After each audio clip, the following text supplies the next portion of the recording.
come to you every single week from the Backyard Farmer Garden, and what we try to do is we try to show you what's going on in our gardening world. It looks pretty good most of the time. We don't use pesticides and we don't use herbicides, and then we try to bring you the information about what is attacking what and what to do about it. We're coming to the end of the season for Backyard Farmer. We're actually not to the end of the gardening season, however. So what we want to do is talk a little bit about how we are going to take our Backyard Farmer garden into the fall, through the winter, and more importantly, what we're going to do to get ready for next spring. Even though most gardeners start hoping for a freeze kind of this time of year because we're hot, our plants are hot, we want to start doing other things, some of our annuals look spectacular and our vegetables are still producing. What we will do is we'll wait until frost has kind of knocked them off their socks. Then we're going to make sure that we do really good sanitation in this garden. We'll get rid of all of our annuals. We will compost all of them, throw them into our compost piles, hopefully manage our compost piles well over the winter. But getting rid of them does a couple of things. First of all, it allows us to take stock of what was in that area and what kind of amendment do we need to do to the soil to improve it if that is necessary. It also lets us manage some of those diseases and practice good crop rotation. So it'll be really important for us to make sure that we get the garden cleaned up as well as we possibly can this fall.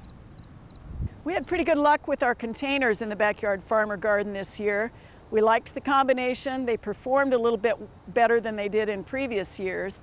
This is a great time to take stock of what you actually liked and didn't like in your garden.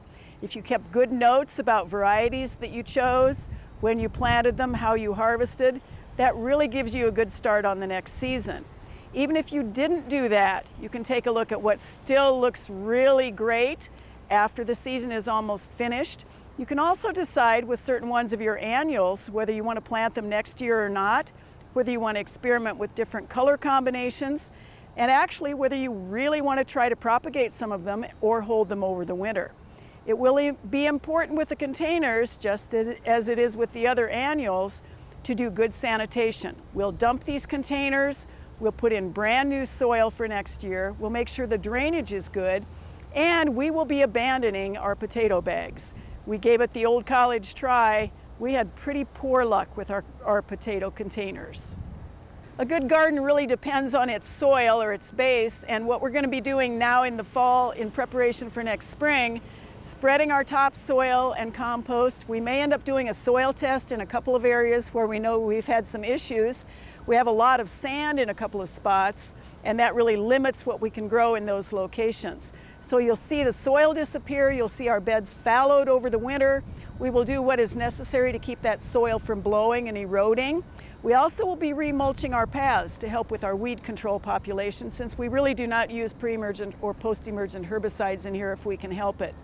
We'll also be building our cold frame over our little raised beds. We want to see how many of those cool season crops we can extend as far into the fall and as early in the spring as we possibly can. Lots of things happening over the fall and into the winter in the Backyard Farmer Garden, including choosing all of the wonderful things that we want to grow in here to show you next season in the Backyard Farmer Garden.